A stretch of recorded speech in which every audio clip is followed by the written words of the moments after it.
Esta segunda sesión se titula El lenguaje de las máquinas como bien común, software libre para democratizar el acceso universal a la ciencia.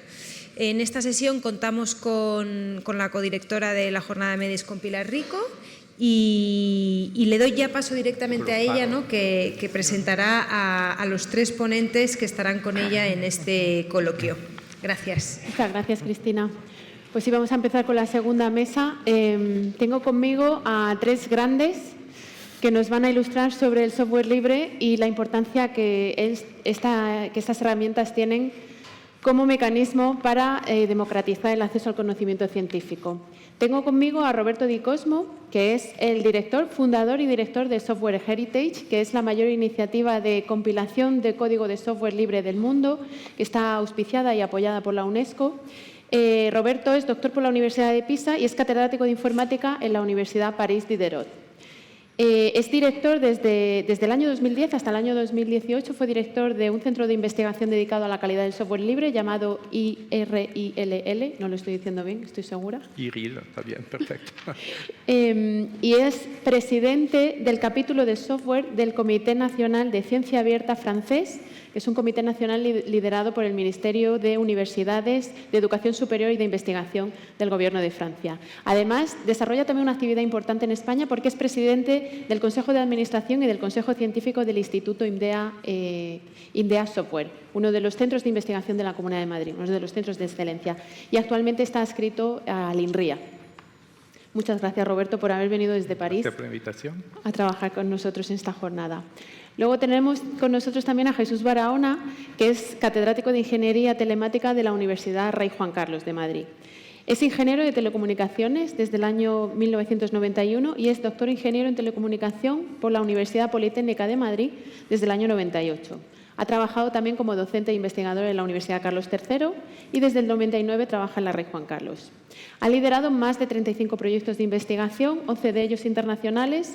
Tiene una vasta producción científica en el ámbito de la ingeniería de software y lleva trabajando en el ámbito del software libre desde el año 2019. Es uno de los históricos del software libre en España y actualmente dirige la Oficina de Conocimiento y Cultura Libres de la Universidad Rey Juan Carlos. Cualquiera que esté familiarizado con el software libre sabe que Jesús es un referente. Gracias, Jesús. Gracias. Y tenemos, completando esta maravillosa terna, a Javier de la Cueva, que es licenciado en Derecho y doctor en Filosofía por la Universidad Complutense de Madrid, con una tesis sobre la creación, gestión y valores del conocimiento libre. Tengo que decir que Javier no es que hiciera su tesis y se olvidara de ella, como muchos de nosotros, entre los que me escribo, sino que él milita en los conocimientos que desarrolló en su tesis, que además han alumbrado un vastísimo campo de conocimiento en nuestro ámbito académico nacional. Ejerce la abogacía desde el año 89 y él está especializado en propiedad intelectual y en licencias libres. Es patrono de la Fundación Cibio. Muchos de vosotros conocéis la Fundación Cibio y la labor que desarrolla y la importancia que tiene las personas que desarrollan un trabajo en su patronato, como es el caso de Javier. Además, es profesor del Instituto de Empresa de Madrid y participa en diversos proyectos europeos, tanto de Horizonte 2020 ya terminados como de Horizonte Europa. Es evaluador de la Comisión Europea del Programa de Infraestructuras y también es beneficiario de esos programas de infraestructuras de investigación. Javier trabaja dentro de una de las task forces de la Asociación IOS en la de interoperabilidad semántica y técnica. Tiene una participación muy importante como representante nacional dentro de la Asociación IOS y desde el año 2000 es usuario y administrador de sistemas Linux. Es usuario directo de software libre, entonces habla desde la experiencia, desde el mundo académico y, por supuesto, desde la sabiduría. Así que muchas gracias a los tres por formar parte de esta mesa. Aquí de lo que vamos a hablar es de un paso previo a la inteligencia artificial. Asunción, en la conferencia inaugural, ha dicho que el lenguaje es el software de los humanos. Y a mí esa frase me ha gustado muchísimo porque efectivamente nuestro software es un software libre. Utilizamos un lenguaje que es de todos, no es un lenguaje privativo. Nos entendemos en nuestra lengua materna o en las lenguas que hemos aprendido a lo largo de nuestra vida y nadie es propietario de ese lenguaje. Y nosotros somos los propietarios de las máquinas, somos los que codificamos su software y a veces lo privatizamos. Nuestro lenguaje no es privativo, el de las máquinas puede serlo. Entonces, en esta sesión de hoy vamos a ver qué relevancia tiene que las máquinas hablen un lenguaje no privativo y cómo ese lenguaje no privativo, que luego conforma otras realidades, facilita, impide o es un catalizador de elementos que son esenciales para prestar servicios de inteligencia artificial y para la mejora de la comunicación científica en español en el ámbito biomédico. Porque a veces se nos olvida, cuando estamos centrando el tiro en grandes ideas y en grandes elementos que van muy a largo plazo, se nos olvida cuáles son las mini piedras que tenemos que poner en ese larguísimo camino para que ese camino lleve al sitio al que queremos llegar. Entonces, el software libre lo vamos a entender como una de esas mini piedras, o igual es una piedra grande, ahora lo vamos a ver ahora, que nos dirige hacia un camino, entendiendo que el software, la ciencia, el conocimiento, la calidad han de ser bienes públicos para que todos caminemos hacia un mundo mejor basado en tecnologías disruptivas como es la inteligencia artificial. Así que yo voy a empezar preguntándoos a los tres, y para contextualizar un poco, hemos hablado de inteligencia artificial y ahora vamos a hablar de software libre. Y me gustaría que me dijeseis, cada uno de vosotros, cuál es la relación entre esos dos conceptos. Empezamos por Roberto, Jesús y Javier. Bueno, muchas gracias. Bueno, por primera cosa, antes de contestar la pregunta, le quiero pedir disculpas a toda la asistencia. Van a escuchar un español que no es español. Yo soy un italiano, vivo en Francia, estoy casado con una señora argentina, entonces lo que entienden es un dialecto que no corresponde al diccionario de Real Academia, pero bueno, voy a hacerlo. Gracias Pilar por introducir ese tema. Hoy tuvimos una muy linda ponencia acerca de cómo funciona el sistema de inteligencia artificial. Me gustaría tomar unos segundos para acordarle un poco qué es el software, qué es el código fuente, qué es el software libre. El software lo tienen en toda la máquina que están usando ustedes, mismo en la máquina de foto que nos está sacando ahora. Sí, en realidad todo los mecanismos, son las informaciones que damos a la máquina para que la máquina ejecute tarea. Lo que hay que saber es que ese software en general no lo vemos porque estamos habituados a pulsar botones, no nos damos cuenta que hay algo sofisticado atrás. Y cosa que vemos todavía menos es que este software no aparece así mágicamente de la nada, pero está escrito por seres humanos, que son los desarrolladores. Esos seres humanos escriben ese software, se dice escribir, en un lenguaje, que es un lenguaje que en realidad está hecho para ser leído de otros seres humanos, pero que se puede traducir muy fácilmente en el lenguaje que la máquina puede ejecutar. Uno de los padres fundadores de informática, que era Donald Knuth, tenía la costumbre de decir hace muchos años que escribir un programa es el intento de un ser humano de explicar a otro ser humano lo que queremos que la máquina haga. Entonces es un lenguaje de alto nivel que tiene sentido para los seres humanos. Ese lenguaje de alto nivel es lo que nosotros llamamos el código fuente, lo que el ser humano escribe para decir a otro ser humano lo que la máquina tiene que hacer. ¿Okay? Ahora, en la historia de la industria, por mucho tiempo, ese lenguaje de alto nivel que permite efectivamente de entender lo que hace un programa, de modificarlo y de adaptarlo, se guardaba secreto y solo se vendía el ejecutable de la máquina, que era muy difícil de interpretar para un ser humano. El movimiento del software libre, que tiene más de 40 años, trajo a abrir esa caja, a poner a disposición de todo el mundo ese lenguaje de alto nivel que describe cómo funciona la cosa, y la revolución digital que todos vivimos desde hace 20 años viene de esa liberación de software libre que permite justamente de construir, como no sé si en español correcto, para ponerse la gente encima de las espaldas de los gigantes, como se dice, en lugar de reescribir siempre cada programa nuevo porque no tenemos acceso a lo que hizo otro, podemos reutilizar esos componentes para más fácilmente hacer solo la cosa que nos interesa. Bueno, perdón, dije un poquito una larga introducción, pero para entender de qué hablamos, cuando miramos lo que pasa en el mundo de inteligencia artificial hoy en día, vemos un fenómeno muy parecido. O sea, si ustedes ven la manera rapidísima de desarrollo de conocimiento de ciencia artificial, de inteligencia artificial, hoy viene del hecho que hay una gran colaboración y comparte la gente que desarrolla ese modelo las herramientas del software que se usa. Por gente que es más técnica, PyTorch, Scikit-learn, todo ese tipo de herramientas que se usa para hacer modelos son todo software libre. Y la gente lo comparte rápidamente, de eso viene la gran dinámica de esa cosa. Pero, de la misma manera que en el mundo del software libre tardamos décadas en encontrar cuál era una buena regla para colaborar, cuál parte se revela, en cuál meccanismo, quale licencia, quale obbligazione damos, quale derecho damos a la gente. En el mundo de los modelos de inteligencia artificial todo eso queda bastante para construir. Es muy novedoso, hay gente que dice hay modelos abiertos como Llama o qué sé yo, no son abiertos, simplemente le doy el modelo pero no le digo cómo le hice. Eso en realidad no es exactamente un modelo abierto, hay toda una discusión que se encamina acá. Entonces hay mucha relación. El software libre es instrumental para construir los modelos de inteligencia artificial de hoy, pero también es un ejemplo de cómo una comunidad se puso de acuerdo en valores y en reglas, cosa que todavía no veo muy clara en el mundo de los modelos de inteligencia artificial. Pero me paro acá porque ya hablo demasiado. Gracias, Roberto. Bueno, ya lo has explicado todo, ¿no? Bueno, yo, construyendo sobre lo que has comentado, yo creo que el software libre en realidad está llevando los ideales de siempre del mundo científico al mundo del software. En la ciencia siempre hemos dicho, como tú comentabas, lo de podemos llegar muy lejos porque construimos sobre los hombros de gigantes, ¿no? En el campo del software, para poder construir, tú tienes que tener el software que han hecho otros. Y tienes que tener, como tú comentabas, el software tal como lo entendemos los humanos, que es el código fuente. Tenemos código libre, software libre desde los años 80. En los años 80 hubo una comunidad, fundamentalmente en Estados Unidos y algunas partes de Europa, que empezó a reflexionar sobre el software no debería ser una cosa común de la humanidad, no debería ser una infraestructura común, porque daros cuenta que el software es un tipo de conocimiento en el fondo, pero un conocimiento muy especial. Cuando tú escribes un libro, bueno, cualquiera puede aprender leyendo el libro, por lo tanto estás transmitiendo conocimiento, pero tienes luego que ejecutar ese conocimiento, hacer algo con él. Si tú tienes un libro de cocina, te tienes que coger una cocina, ponerte a hacer la comida, no sé qué. Puedes aprender la receta, pero aún así tienes que hacer la comida. El software es único porque es un conocimiento que funciona. Simplemente lo pones en un ordenador y hace cosas. En esta sala nadie sabemos hacer hojas de cálculo, pero todos sabemos manejar hojas de cálculo. Basta con que nos den un software de hojas de cálculo y directamente podemos funcionar con él. El software de la hoja de cálculo es un conocimiento sobre cómo hacer hojas de cálculo en realidad, pero es un conocimiento que funciona. Lo pones en el ordenador y funciona.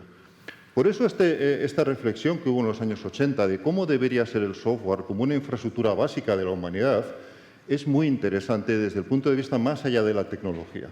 Eso se ha continuado desarrollando durante los 40, 50 años que han pasado hasta ahora y es gran parte de la razón por la que hemos tenido el desarrollo digital y el desarrollo tecnológico. Todos tenéis software libre en vuestro bolsillo, porque todos tenéis móviles que tienen una gran parte de software libre, que puede que a vosotros os haya llegado como libre o no, porque no vamos a entrar en detalles, pero hay formas en que las empresas cojan ese software, te lo petan en tu móvil, siga siendo libre, hay formas en las que no lo sean, pero tenéis todo software libre en vuestros bolsillos. Pero la nube es en su mayor parte software libre, esa cosa que habéis oído hablar, las nubes, que en realidad son el ordenador de otra gente que está por ahí, tiene un montón de software libre funcionando también dentro. La mayoría de las empresas tecnológicas, hoy todas las empresas tecnológicas, están usando grandes cantidades de software libre. Cuando vamos al campo de la inteligencia artificial, desde mi punto de vista, y aquí creo que coincido contigo y probablemente con lo que va a comentar Javier, todavía no hemos tenido esta reflexión. ¿Hasta qué punto los modelos de inteligencia artificial que claramente van a cambiar la sociedad, os imagino que todos sois conscientes, nos la van a cambiar mucho, hasta qué punto son también una infraestructura básica que deberíamos utilizar, digamos, en común? Porque también es un conocimiento que funciona, pero es un conocimiento, si cabe, más humano o más cercano a cómo trabajamos los humanos que el conocimiento del software tradicional. Y por ello, probablemente es todavía más importante que se convierta también en una infraestructura básica de la humanidad. Y cuando vamos ya a la realidad de lo que tenemos hoy, por un lado hemos visto el modelo de software libre funcionando en la realidad, como comentaba Roberto. La mayor parte de la infraestructura informática que utiliza la gente que trabaja en inteligencia artificial es software libre. Por eso pueden compartir tan fácilmente los resultados. Hoy viene Meta y hace no sé qué, mañana viene Google y hace no sé qué, mañana va a la Universidad de Stanford y hace no sé cuántos, porque están usando la misma base común de software y lo pueden trasladar muy fácilmente de un lado hacia otro. Además, en la comunidad de inteligencia artificial tiene una práctica muy interesante de publicar en muchos casos resultados reproducibles o en gran parte reproducibles, que si tiene los recursos adecuados pues puede rápidamente reproducir el modelo, mejorarlo, trabajar con él. Pero todavía nos falta la parte de los resultados de todo eso, los modelos.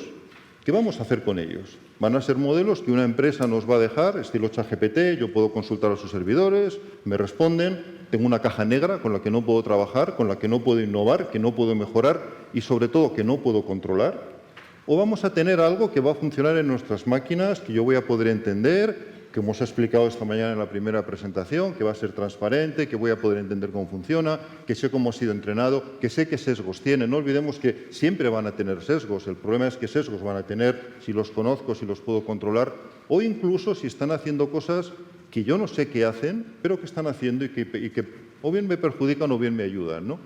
Imaginaros el momento en que empezamos a tener publicidad en estos modelos. No va a tardar mucho. Y vamos a tener publicidad no necesariamente por la vía de te recomiendo no sé qué, sino imagínate tú le preguntas, oye, voy a Lisboa, ¿qué hago por la noche? ¿Te vas a poder fiar de que la respuesta realmente es que puede hacer una persona cualquiera en Lisboa o que alguien ha pagado porque diga, no, vete a tal sitio que está muy bien y no sé cuántos? Ese tipo de control tiene mucho que ver con el concepto también de software libre y entender cómo está hecho y demás, va a ser fundamental. Y todavía se está discutiendo incluso qué entendemos por modelos libres, para que entendáis también que la discusión está en modelos todavía muy preliminares. Pero también me parece muy importante entender que no es una discusión estrictamente tecnológica, es una discusión en el fondo social, porque lo que estamos hablando es de cómo queremos que esos modelos funcionen en la sociedad. Los queremos estilo ChatGPT, decíamos una empresa, nos da el servicio, estamos contentos, no sé qué, los queremos en nuestro lado, queremos poder innovar sobre ellos, qué nivel de conocimiento queremos tener sobre ellos. Me lo habéis dejado para rematar a gol. Bien, yo sobre lo que habéis comentado vosotros simplemente quería construir dos cositas pequeñas. La primera de ellas es cómo llego yo a este mundo. Y llego a este mundo por una reflexión que es muy sencilla. Yo estoy trabajando con mi flamante y maravilloso Windows 98, estamos hablando de 1998, éramos los mejores porque utilizábamos una cosa de la máxima innovación de un señor llamado Bill Gates que estaba en Estados Unidos, y entonces él nos vendía unas máquinas que eran la gran revolución, la gran innovación, y que eso nos haría creativos de por sí simplemente por el hecho de manejar aquellas máquinas. Y aquel Windows 98, que yo había pagado mi licencia religiosamente, estaba manejando un Microsoft Office que yo había pagado religiosamente mi licencia, y después de 2 horas y media de un trabajo muy tedioso y de un tonto que no hacía backups, la pantalla me sale el blue screen of death y me dice que error código 385 FJ24 92 27, y pierdo todo el trabajo hecho durante toda la mañana. Y me voy a las licencias. Digo, bueno, vamos a ver, el Código Civil Español lo que nos dice es que hay 2 tipos de responsabilidad, la contractual y la extracontractual. Yo he pagado estas licencias, a mí alguien me tiene que devolver mi trabajo perdido. Y efectivamente, allí en aquellas licencias se exoneran de absolutamente todo. Yo digo, bueno, yo quiero saber por qué ha ocurrido esto. Y no puedo saberlo. Me encuentro, por tanto, un bloqueo con el conocimiento, y ese bloqueo del conocimiento, que yo, lamentablemente, soy una persona curiosa, me encantaría no serlo, pero bueno, he nacido así, cada uno tiene su tara, lo que intento es averiguar por qué. ¿Por qué estos señores no me tienen por qué pagar? ¿Por qué estos señores yo no puedo saber lo que ha pasado en mi ordenador? Y como resulta que son 2 vías que no puedo seguir, entonces me hago linuxero. ¿Por qué? Porque puedo acceder al código fuente. Puedo conocer la máquina, puedo conocer dónde van los bits de mi máquina, puedo conocer qué está haciendo mi máquina y no esos gigas que no se sabe dónde van cuando yo conecto mi máquina. Entonces me hago un absolutamente convencido, no desde el punto de vista religioso, sino desde el punto de vista absolutamente racional, de decir, es que si nosotros estamos realizando algún tipo de trabajo serio y confidencial, no podemos confiar en sistemas operativos que no saben qué es lo que hacen. Y ya no he llegado todavía a la inteligencia artificial, estoy hablando de una máquina Windows. Entonces, las propias máquinas Windows, quienes están manejando propias máquinas Windows, están en peligro de que sus datos no se sepa dónde están. Y efectivamente, simplemente hay que poner un sniffer para ver cómo hay muchísimos datos de nuestros sistemas operativos que se van donde no quieren, salvo que uno decida cuál es el sistema operativo que uno quiere utilizar. Yo utilizo 2. En mis portátiles utilizo Linux, en mi desktop utilizo FreeBSD. Estoy absolutamente encantado. No he tenido nunca jamás ningún tipo de problema, salvo los de interoperabilidad y ser una minoría donde te van a considerar el raro de la especie. Tampoco me preocupa absolutamente nada. Pero eso lo que te implica ya es que te está poniendo en un determinado lugar en el mundo y te está dividiendo el mundo entre 2 sectores. Uno, el del marketing, que lo que te han dicho es qué maravilla lo que han hecho Windows Innovación. Y aquí quisiera traer las palabras de un gran teórico cultural que es Frederick Jameson, que en su libro sobre el posmodernismo lo que nos dice que una de las características del posmodernismo es llamar a lo mismo de maneras totalmente diferentes. ¿Por qué? Porque si no, no lo puedo vender. Y entonces esta es la lógica del capitalismo, con lo cual para vender la inteligencia artificial tengo que decir las cosas que ya estaban antes hechas las tengo que llamar de otra manera, pero es que además no solamente las tengo que llamar de otra manera, sino que luego tengo que decir que esto nos va a llevar al fin del mundo, con lo cual consigo otra ronda de financiación y vamos a ver cuál será la tercera ronda de financiación que se obtenga mediante este tipo de tecnología. Con lo cual siempre estamos metidos en un mundo del marketing, en un mundo del negocio, en el mundo del business, que no supone la excelencia, sino que muchas veces lo que supone es ese blue screen of death. Y esto lo quisiera también unir con otra cuestión que ha dicho Jesús, que es la libertad de pensamiento. Lo que tenemos actualmente en un gravísimo ataque en nuestra civilización es la libertad de pensamiento. Ya no estoy hablando de la libertad de expresión, ya no estoy hablando de la autocensura, ya no estoy hablando de la libertad de publicación, estoy hablando de la libertad de pensamiento. Se nos está manipulando de una manera en la cual el bien más preciado de la situación actual en la que vivimos es nuestra atención. Y nuestra atención se monetiza. Y se monetiza de dos maneras. Uno, mediante la venta de objetos y productos y servicios, o dos, mediante la venta de partidos políticos.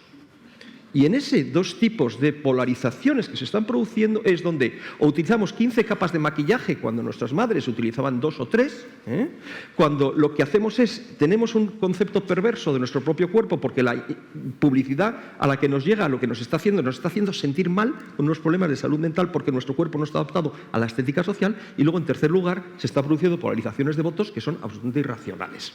Y este es el mundo en el que nosotros estamos y esto es un producto del sesgo que se nos introduce mediante la captación de nuestra atención. Y ese para mí es el bien más primario, porque mediante la captación de nuestra atención lo que se nos está haciendo, y como bien ha dicho Jesús, es ese aspecto social donde se nos introduce una serie de valores y unas situaciones que son frente a las que tenemos que lograr un pensamiento crítico propio de lo que es el modelo científico. Y de momento lo dejo aquí. Gracias, Javier. Bueno, has apuntado cosas sobre las que vamos a profundizar en esta siguiente ronda, pero yo ahora quiero volver a un plano un poco más práctico. Jesús nos ha hablado de los elementos que tienen que acompañar al software libre. Quería preguntarte a ti, Roberto, el software libre no es suficiente en sí mismo para desarrollar un modelo justo y equitativo de inteligencia artificial. ¿Cuáles son los elementos adicionales que necesita simplemente las herramientas de software libre para funcionar en esta idea de bien común? Bueno, a ver, la pregunta es compleja porque me está preguntando al mismo tiempo la parte de software y la parte de inteligencia artificial. La voy a separar en dos partes. Uno, para la cuestión de software, en particular para juntarme más a los intereses del público acá, le quiero contar un poco de cosas de lo que estamos haciendo en Francia hace un momento. En Francia, en 2018, se creó un Comité Nacional de Orientación de la Ciencia Abierta que aconseja directamente la ministra de Ciencia e Investigación, que controla todas las universidades y los centros de investigación franceses. En ese Comité de Ciencia Abierta se habla mucho de publicación abierta, pero eso ya lo hablaron, no vamos a hablar de eso. Pero después, si ustedes miran, cuando quieren hacer ciencia, o sea, ciencia y no opiniones, entonces, si usted lee un artículo científico, ve en el artículo científico que se juntaron un cierto número de datos, se hizo tal análisis y el resultado de tal análisis es 42. Bueno, si usted tiene solo el artículo, es un poco un acto de fe. Y en particular hoy en día que un artículo así se genera en 2 segundos con un ChatGPT es mucha fe en una cosa que no saben lo que es. En general lo que uno quería tener ahí es los datos que se usaron para hacer el análisis, entonces hace falta tener acceso a datos, hace falta datos abiertos, mismo con todos los vínculos que conocemos en el mundo de medicina particular, digo, bajo cierto control.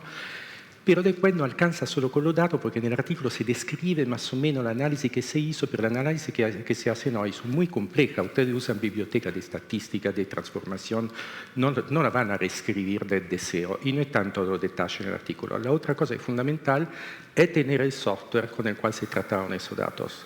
Y una vez que usted tiene ese software con el cual se trataron esos datos, lo hace funcionar de la misma manera que está descrito en el artículo y mira si el resultado es 42. Si no es 42, si es 53, hay un problema. Y ahí hay que ir a buscar de dónde viene el problema y entender justamente si es ciencia, si es conocimiento, si se puede reproducir de una manera normal. Entonces, como hay ese tríptico, los artículos, los datos y el software, y los artículos lo conocemos hace mucho tiempo, los datos se empiezan a trabajar desde varios años, era parte software que no estaba muy tratada hasta ahora. Entonces, en el 2021, con el segundo Plano Nacional de Ciencia Abierta que fue lanzado en Francia, se creó un capítulo dedicado al software en el mundo de la investigación académica, que está al mismo nivel que los capítulos dedicados a la publicación, a los datos, a la formación y relaciones internacionales. Y entonces, junto con un colega que era el vicepresidente de la Comisión Nacional de Información y Libertad, no sé, la protección de datos personales, en Francia dirigimos ese grupo desde hace 4 años y, para venir a la respuesta a tu pregunta, perdóname que hago un largo camino, en ese grupo nos ocupamos de varios temas que tienen que ver con el desarrollo del software, el mantenimiento del software a término. Uno, por ejemplo, es tener un catálogo del software que se hace en el mundo académico hoy en día para saber de qué estamos hablando. Es fundamental porque hoy en día, no sé si ustedes saben, pero en su centro de investigación, en su universidad, en su actividad, hay muchísimo software que se desarrolla, que se usa, para todo el tipo. Pero como no hace parte de los elementos tomados en cuenta en la carrera académica, no hay una indicación clara de lo que es producido. Eso no se identifica fácilmente. Y en realidad hace justo un par de años, cuando a nivel de ministerio se desarrolló un análisis masiva de la publicación francesa para ver cuántas publicaciones se basan en software, cuántas publicaciones crean software, cuántas publicaciones describen la distribución de software, y se describió que en toda la disciplina, de astrofísica, química, matemática, medicina, biología, ciencia humana, social, geografía, en toda esa disciplina se usa masivamente software y muchísima actualmente la produce. Entonces, identificar ese software, catalogarlo, ver el nivel de calidad, darle visibilidad es fundamental. Eso es uno. 2, la cuestión de la infraestructura que usamos para permitir la colaboración, para trabajar juntos arriba de ese tipo de software. Hoy en día mucha gente usa infraestructuras que son propietarias, que son afuera de Europa, que no nos dan garantía ni de autonomía, ni de control, ni de nada. Entonces hay problema de desarrollar cuál es la alternativa, y un grupo se dedica a eso. Un tercer grupo se dedica a la parte de financiación y sostenibilidad del software que se usa en el mundo de la ciencia. Lamentablemente muchos software se desarrolla con financiación a proyecto. O sea, yo pido un proyecto por 2 años, me dan plata para desarrollar por 2 años, tengo que venir con una idea nueva porque si no, no me lo financian, y cuando pasan los 2 años pasan varias cosas. No lo logré, bueno, se termina. Logré algo y no interesa a nadie, bueno, ok. Logré algo que empieza a tener una comunidad, en que hay mucha gente que lo usa. ¿Cómo financio el soporte, el mantenimiento a largo plazo? Entonces ese es un tema. Y después obviamente hay una última parte que es el reconocimiento de la inversión que los académicos, los ingenieros hacen para desarrollar software que sirve para todo el mundo. Hay poco reconocimiento para todo eso, entonces hace 3 años se creó un Premio Nacional Ciencia Abierta para software de investigación, que es un premio muy prestigioso, o sea, se está entregado directamente por la ministra en una ceremonia al Ministerio de Ciencia o a la Escuela de Medicina. Fue el primer año, que era espectacular en París.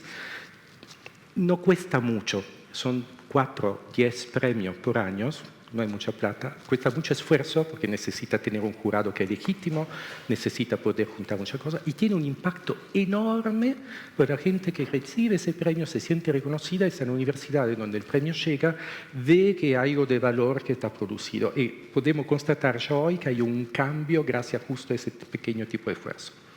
Entonces, perdón, viste que yo tengo tendencia a hablar mucho, pero digamos, para decir de el software libre solo no alcanza, la cuestión es hay todo un entorno alrededor que hay que construir para que esa actividad de desarrollo de software del cual todos dependemos, mismo si no nos damos cuenta, sea reconocida, sea sustentable, sea hecha de alguna manera, se puede identificar, se pueda valorar correctamente. Algo que hasta ahora, por lo menos en el mundo académico, tal que lo conozco yo, no fue el caso, en particular en mi país, digamos en Italia, de donde yo vengo, en Francia es un poco diferente. Si usted es un académico, tiene interés cero en dedicar tiempo al desarrollo de software de calidad porque cuenta cero en la evaluación de su carrera. Y eso es algo que tenemos que cambiar. Bueno, pero me paro acá porque... Gracias, Roberto. Yo quería preguntarle a Jesús, visto el gran desarrollo, el gran impulso que ha recibido el software libre en Francia, ¿cuál es la situación desde tu perspectiva en España? Por decirlo suavemente, yo diría que no estamos tan bien. En España el reconocimiento del software como parte de la carrera científica es muy bajo. Normalmente se ha reconocido siempre como una actividad de transferencia. Como sabéis, los que estéis en el mundo académico, los exenios de transferencia además están medio parados y nunca ha sido una actividad fácil de evaluar, por otro lado. De hecho, la evaluación en Francia es muy interesante también cómo están desarrollando modelos de evaluación, porque las contribuciones al software son de muchos tipos. Hay gente que es autor o autora de un software particular, que lo ha hecho, pero el software se construye prácticamente siempre en equipos, lo cual quiere decir que las participaciones individuales pueden ser muy variables y además típicamente se participa en equipos que van incrementalmente desarrollando el software, de forma que quizás originalmente se empezó en tal sitio, pero luego continuó cogiendo contribuciones de otros lugares y no es trivial, digamos, definir o identificar cómo medir esas contribuciones, sobre todo desde un punto de vista científico, para tener que ver con la carrera científica, ¿no? Entonces, yo creo que ahí estamos bastante mal. Creo que en Francia estáis mejor, pero tampoco mucho mejor, en el sentido de que no hay buenos modelos de evaluación de la carrera científica desde el punto de vista del software. Y me vas a permitir que coja un momento tu pregunta anterior, por comentar una de las cosas que ha dicho Roberto. A la hora de pensar en cómo funcionan los modelos de inteligencia artificial y cómo relacionarlos con el mundo del software libre, hay un tema que está ahora en mucha discusión. Quizás no somos conscientes porque está cambiando la forma como entendemos la propiedad intelectual, o al menos lo está desafiando. Lo dejo ahí casi para que lo penséis, porque no hay una respuesta. Es probablemente una reflexión social que tenemos que tener, y es: daros cuenta que cuando estamos leyendo cosas en Internet, por ejemplo, siempre se ha entendido que lo que aprendemos los humanos lo podemos reutilizar tranquilamente. Todos hemos aprendido leyendo libros y todos hemos aprendido, los que sabemos programar, pues leyendo código. Y necesariamente cuando ponemos a escribir libros, artículos, lo que sea, o código, reutilizamos todo lo que hemos aprendido antes. ¿Dónde está la diferencia exacta cuando eso lo hace una máquina? Porque cuando decimos que una máquina la entrenamos con documentos y demás, en realidad lo que estamos haciendo es básicamente lo mismo. Lo que pasa es que lee muchísimo más que nosotros, pero en el fondo está leyendo cosas. Entonces, cuando se habla, por ejemplo, de los modelos, hay que tener cuidado, la propiedad intelectual, es cierto todo eso y es preocupante desde muchos puntos de vista. Pero yo creo que también nos está llevando a replantearnos qué quiere decir exactamente esto de la propiedad intelectual y qué quiere decir el proceso que tradicionalmente ha sido humano de aprender. Pero resulta que ahora ya no es solo humano, al menos hasta un cierto punto. Podemos entender los modelos de lenguaje como una forma de comprimir información de una gran manera. O sea, en un modelo relativamente pequeño, que tiene unos cuantos gigas de información, a veces teras, tenemos todo lo que el modelo ha aprendido. En realidad, los patrones de lo que el modelo ha aprendido. Muy parecido a los patrones mentales que tenemos nosotros después de aprender algo. Entonces, ¿cómo tenemos que replantear eso ahora y cuál es la relación de eso cuando tengamos modelos quizás abiertos en el sentido de que todos podemos utilizar, pero que de alguna manera han aprendido con un montón de información que hay por ahí? Entonces, cuando vamos ya a la pregunta que tú hacías antes de qué quiere decir un modelo abierto y cómo, digamos, que cogeríamos un modelo, entre comillas, en el sentido ético, correctamente hecho, pues esa es una pregunta que tenemos que responder. ¿Vamos a dejar que solamente pueda utilizar cierto tipo de información donde, por ejemplo, el usuario ha dicho que lo puede utilizar? ¿O deberíamos dejarle que haga lo mismo que hacemos los humanos, que es leer todo lo que nos da la gana y luego, mientras no lo reproduzcamos literalmente, lo llamamos tesis, como sabéis? Entonces, ¿dónde está ese equilibrio? Y luego hay otra parte que también es muy importante, que tiene que ver mucho con la ciencia abierta, y es, para que un modelo sea útil como abierto, en el sentido que decíamos antes, tenemos que describir todas las fases de cómo ha sido desarrollado. Y el modelo es complicado cómo se desarrolla. Tienes primero unas fases de entrenamiento, luego tienes unas fases donde le das, digamos, vueltas hasta que sale la receta exacta de cómo generarlo. Tienes el conjunto final de pesos, como nos explicaban esta mañana, los distintos pesos que acaban teniendo cada una de las células, cada una de las neuronas. Entonces, en todo ese proceso necesitamos especificar todos esos detalles, pero luego, sobre todo, necesitamos estar seguros de que el modelo resultante es el resultante de todo eso. O sea, necesitamos poder verificar que todo eso efectivamente ha sido así, sobre todo para poder comprobar que no hay puertas traseras. Por ejemplo, lo que os decía antes de la publicidad, es que hay alguien de alguna manera metido un aprendizaje para que me recomiende ciertas cosas en lugar de otras. Entonces, daros cuenta que es también un mundo abierto, donde todavía se está trabajando incluso en la definición de qué es un modelo abierto. Y perdona la interrupción. No, muy acertado, gracias, Jesús. A mí me gustaría tu opinión, Javier, desde el punto de vista legal y filosófico de este debate, hasta dónde hemos llegado. Esta creación de nuevos mundos y de nuevas realidades que está suponiendo, por supuesto, la irrupción de la inteligencia artificial, pero basada en estos modelos abiertos, quiero una visión legal y filosófica, por favor. Vamos a ver. Efectivamente, el debate es apasionante, es muy complejo, pero tiene unas líneas maestras, yo creo, que son muy sencillas de seguir. El primero de los modelos empieza en 1710. En 1710 hay unos señores que cogen y lo que van es obteniendo datos. Estos datos lo que van es los van juntando y entonces le aplican dos algoritmos. El primero es el algoritmo de si esto está usado o no está usado y el segundo es otro algoritmo llamado orden alfabético. Y entonces de ahí se produce un modelo que se llama Diccionario de la Real Academia de la Lengua Española. Eso es una inteligencia artificial conforme a lo que estamos haciendo ahora. Hay un modelo, hay una serie de personas que lo que están haciendo, antes eran personas, pero lo que estamos hablando es ahora de unas máquinas que lo están haciendo, se le aplican dos criterios, uno de ordenación conforme uso y otro de ordenación conforme un algoritmo que afortunadamente no está patentado, que es el orden alfabético, donde las únicas dudas que tenemos es dónde colocamos la che y dónde colocamos la eye, y a partir de ahí sacamos un modelo. Eso se ha venido haciendo siempre. ¿Qué ocurre? Que en los últimos momentos, ¿quién es el titular de los derechos de la obra final una vez que está publicada? Una editorial que se llama Planeta. ¿Quiénes hemos dado los datos? Nosotros. Porque aquí en esta sala, quien está, el gran elefante en esta sala, se llama Wittgenstein. Y Wittgenstein lo que decía, hay dos Wittgensteins. El primer Wittgenstein lo que nos decía es que el lenguaje tiene que ser y era como muy relacionado con el Círculo de Viena, la búsqueda de un lenguaje perfecto para que podamos hacer ciencia y para que no existan donde tú entiendes A, yo entiendo B, para que tengamos lo mismo. El Círculo de Viena declaró ya su fracaso y se vio, obviamente, que la labor interpretativa, la labor hermenéutica del ser humano sobre los datos, ya sean científicos o ya sean de cariño, hoy hace sol, pero no habíamos quedado en que hoy nos quedamos en casa. No, yo solo digo que hace sol, no estoy diciendo que vamos a la calle. Entonces, esto es un clásico de las parejas, ¿no? Y este tipo de que donde tú dices una cosa, yo entiendo otra, esto es el ser humano. El ser humano es así. Por lo tanto, ya no solamente es una problemática con respecto a la hermeneusis de un determinado término, de un determinado dato, sino que le estamos, digamos, dotando de un determinado contexto. Y esto tiene además otra implicación en el lenguaje, en el mecanismo científico. Estamos sustituyendo las relaciones de causalidad, que son las que siempre teníamos en la producción de resultados científicos, por relaciones de correlación estadística.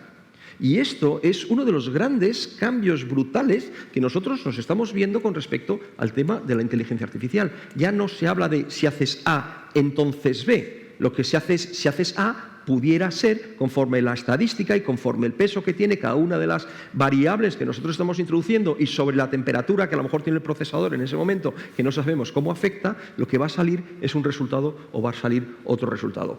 Wittgenstein II lo que dice es que el lenguaje es un juego.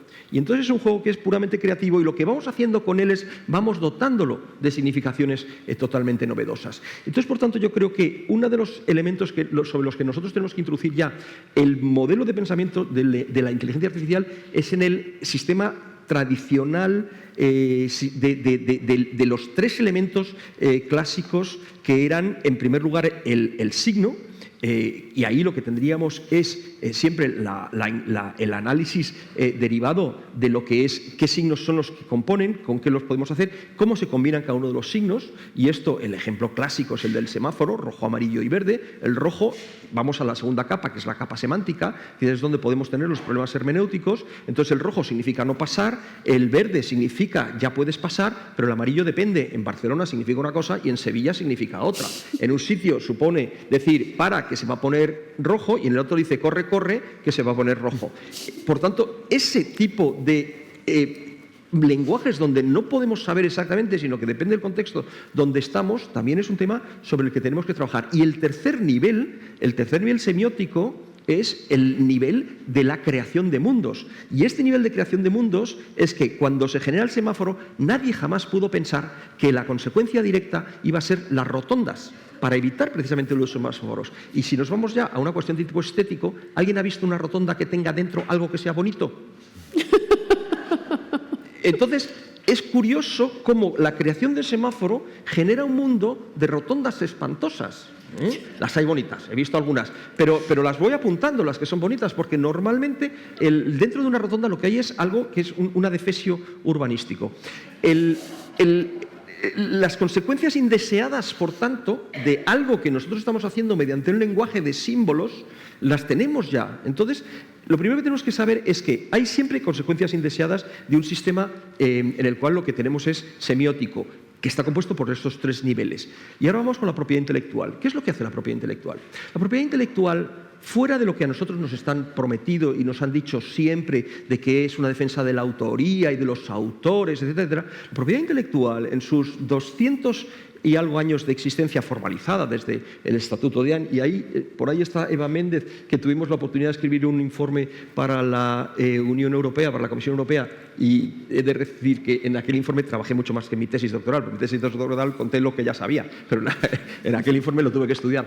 Entonces, en ese informe, lo que se vio y lo que se evidenció utilizando datos del Banco Mundial, datos por tanto oficiales, es que la propiedad intelectual en lo que consiste es un sistema geopolítico de concentración de dinero en el cual todos y cada uno de los años existe un déficit en contra de la Unión Europea y en favor de los Estados Unidos de 144.000 millones de dólares anuales.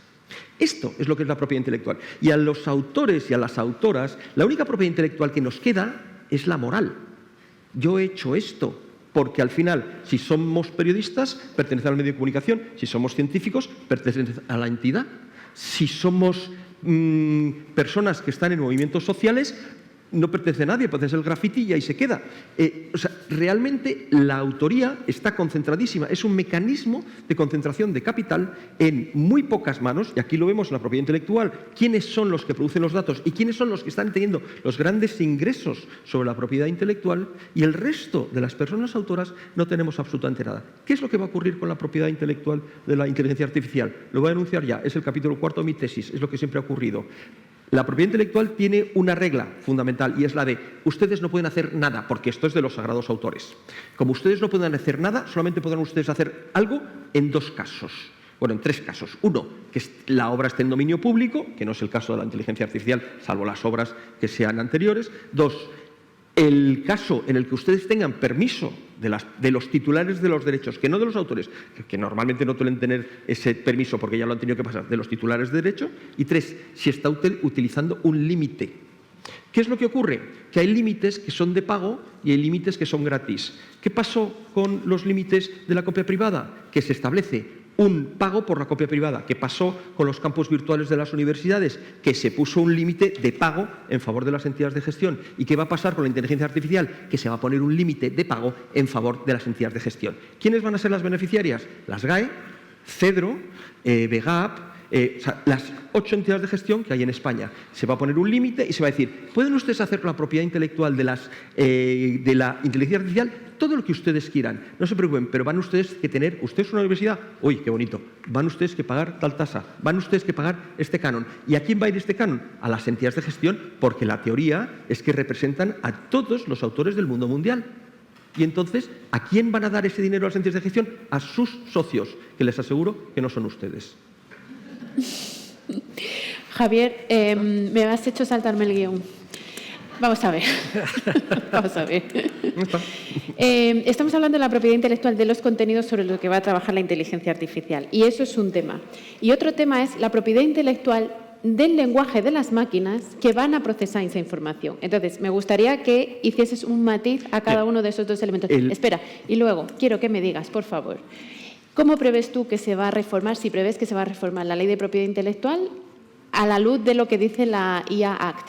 Vale. Que ya nos lo has dicho, pero quiero que me distingas esos 2 elementos. Sí, la IA Act no entra en el tema de propiedad intelectual. La IA Act, que todavía no está en vigor porque todavía está pendiente de lo que es las traducciones homologadas a los distintos lenguajes de la Unión Europea, no interviene en tema de propiedad intelectual, lo deja aparte.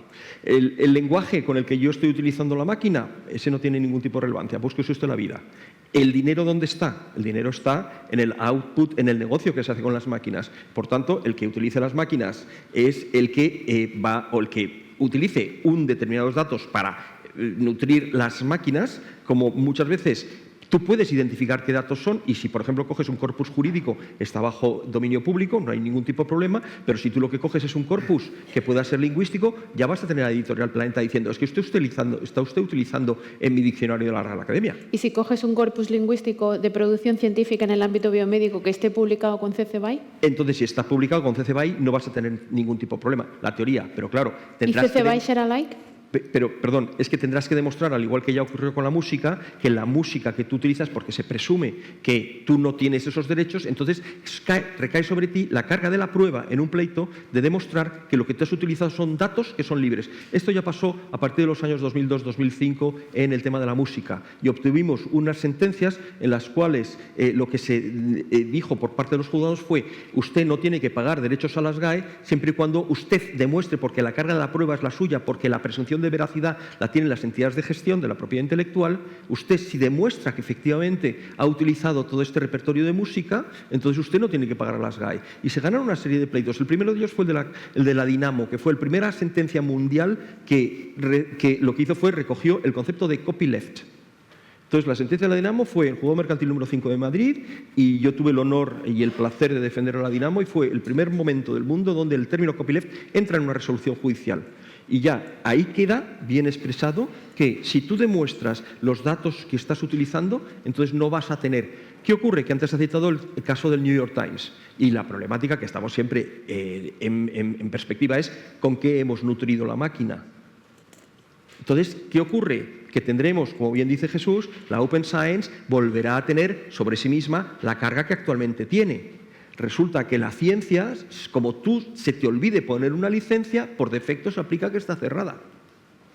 Entonces, volvemos a tener la carga burocrática, volvemos a tener la carga de los límites de pago, que fue lo que denunciamos Eva y yo en nuestro informe. Open Science es una carga burocrática, es una tarea burocrática, y esto proviene de un problema principal. Entre el circo y el pan se ha elegido entre el circo. El circo, ¿por qué? Porque la misma regulación afecta a los productos de entretenimiento, que lo que se fundamentan es en vender el mismo producto muchas veces. Ya tenemos El Padrino en Netflix, ya podemos, por tanto, nuevamente es otra ventana comercial y ellos se fundamentan en venderte lo mismo durante muchas ocasiones, como cada vez está prohibido, y la ciencia, sin embargo, se parece más al lince ibérico. Para que la ciencia exista, lo que necesitamos son condiciones de reproducibilidad. Y mientras que el sistema del circo o del entretenimiento es una obra cerrada, la ciencia es un proceso dinámico. No puedes entender la pandemia sin una serie sucesiva de tablas a través de su evolución. Y este es el problema con el que nos encontramos, que estamos en una legislación absolutamente tóxica para los intereses de la ciencia. Aquí voy a introducir una pregunta del público que viene bastante a colación, que viene de Florencia, que es wikipedista intensa, según su propia definición, y nos pregunta por qué no hemos mencionado Wikipedia, que es la enciclopedia más usada para nutrir las inteligencias artificiales. ¿Puedes empezar tú, Javier, que tienes la palabra, como qué el sustrato de la propiedad intelectual dentro de Wikipedia? Y vamos como en orden inverso, ¿os parece? Bien, pues no la hemos citado porque no nos ha dado tiempo, pero ya está citada. Vale, Jesús. No, yo creo que, bueno, yo también coincido con la opinión de Javier, que ha sido cuestión de tiempo, pero volviendo y en relación también con lo que estabas comentando tú, legalmente al final acabaremos teniendo probablemente lo que los distintos lobbies se pongan de acuerdo en Bruselas, ¿no? Que es lo que acabamos teniendo casi siempre. Pero a mí me interesaba esa otra discusión que comentaba, más personal o más de social o, si queréis, cultural, de debemos prohibir que las máquinas aprendan. Y, sobre todo, tenemos que tener en cuenta las implicaciones que tiene. Si, por ejemplo, nadie más va a poder entrenar modelos grandes, salvo quien tenga los derechos de las grandes editoriales, por ejemplo, pues no vamos a tener modelos grandes libres. Punto. No vamos a tener modelos de ese estilo que podamos instalar en nuestros ordenadores, porque nadie va a poder pagar eso. Lo van a pagar grandes empresas para darnos después el servicio, lo van a rentabilizar de esa manera.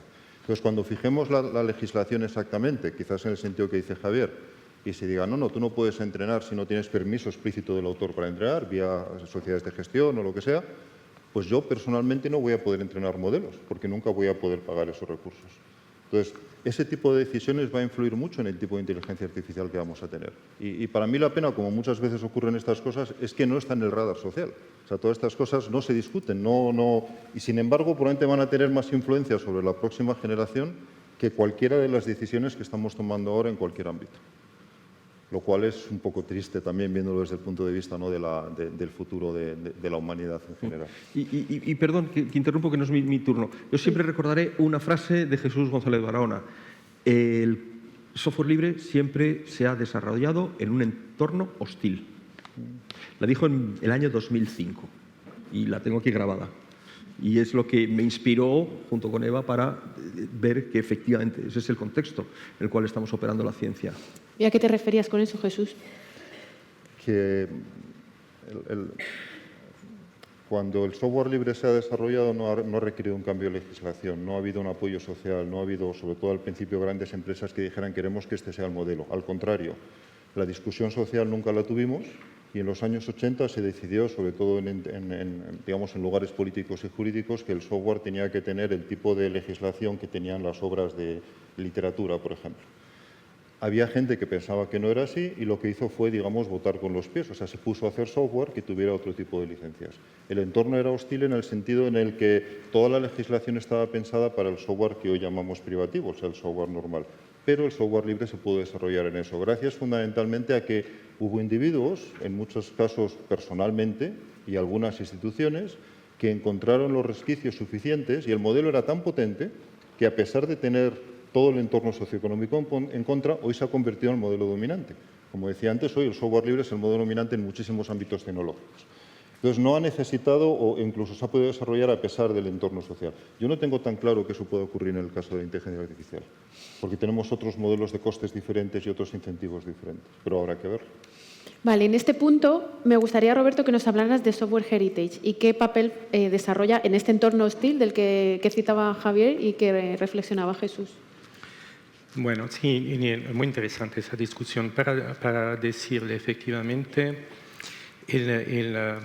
tomo un segundo para seguir eso, te contesto ya. Hay que acordarse que las leyes de propiedad intelectual son un pacto social, ¿ok?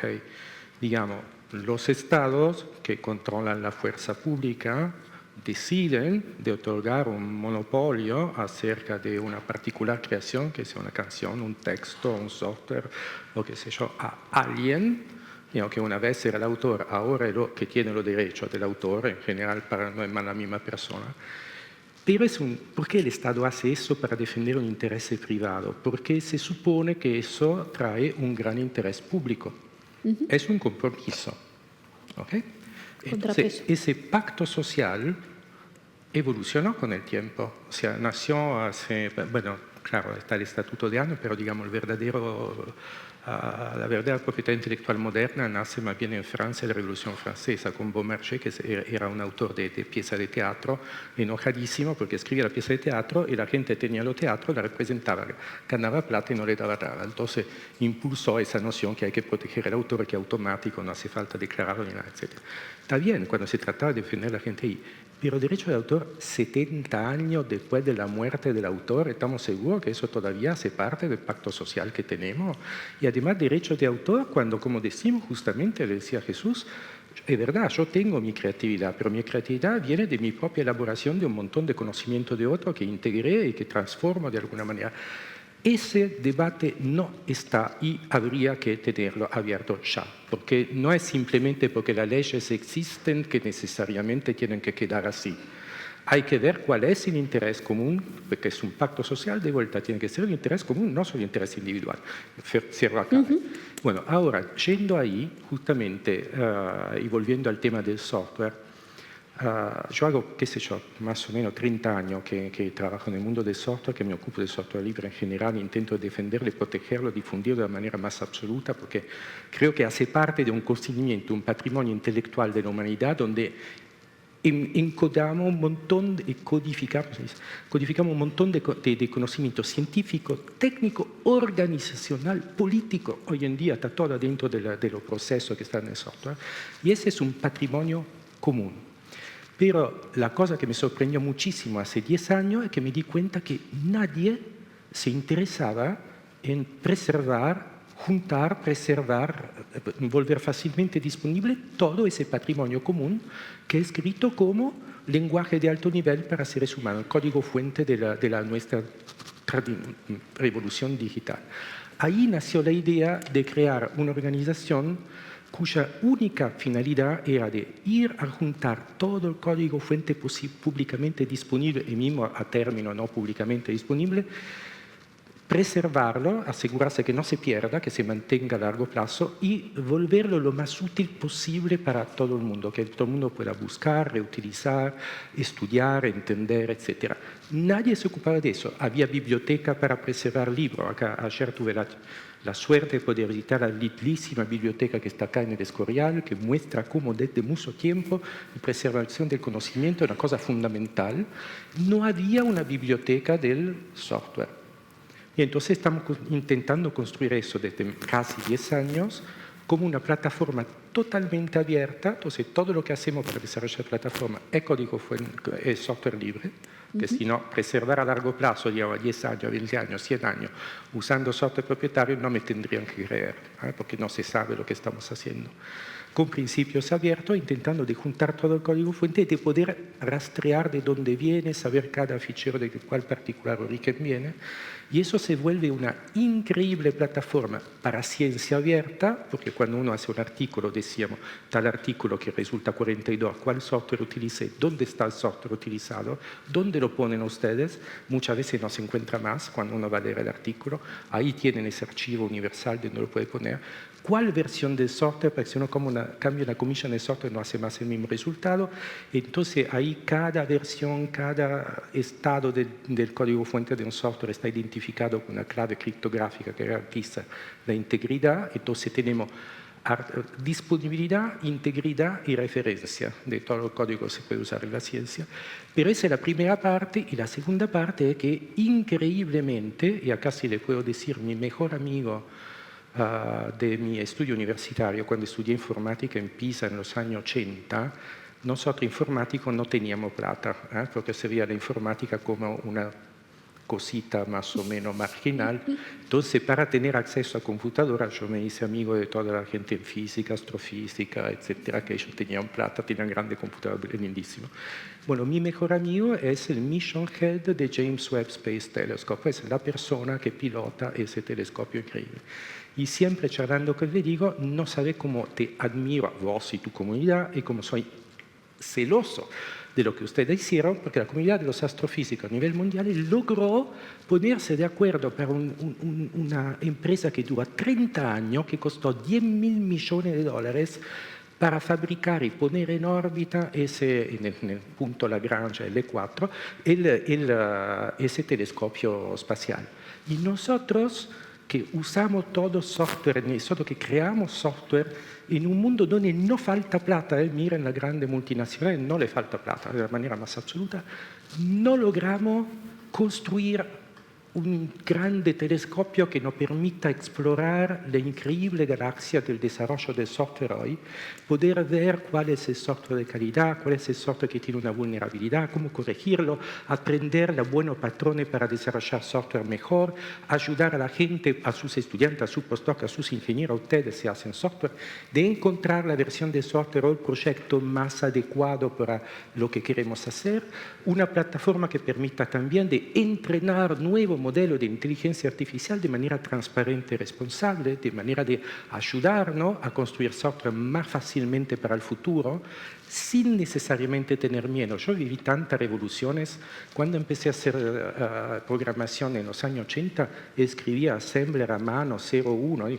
Nadie hace más esto. Ahora después pasamos a un lenguaje de mejor nivel, tuvimos generadores de código, tuvimos otra herramienta. Bueno, esta cosa que está llegando es otra herramienta más.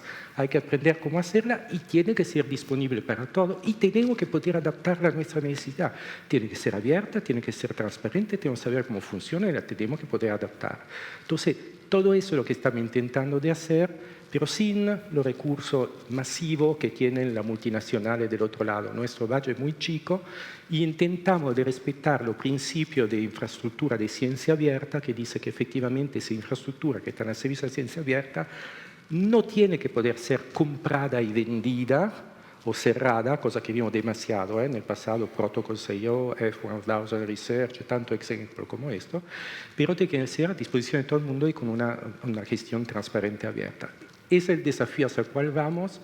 Hoy en día tenemos más de 300 millones de proyectos archivados que vienen de todo el mundo, más de 20.000 millones de archivos independientes, todo diferente, con todo un grafo increíble que es el grafo del desarrollo del software del mundo, que tiene hoy 50.000 millones de nodos, 700.000 millones de arcos. Hay toda la historia del desarrollo del software desde décadas, que permitirá, esperamos, hacer cosas increíbles.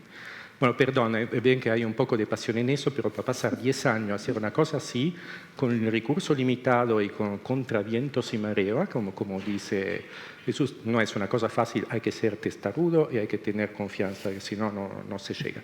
Pero perdón, no sé si contesté tu pregunta. Sí, perfectamente. Y ahora una pregunta que os la podéis repartir entre Jesús y tú. España, ¿cómo está? ¿Qué nivel tiene respecto a su nivel de contribución a Software Heritage, a su nivel de explotación de los recursos depositados en Software Heritage?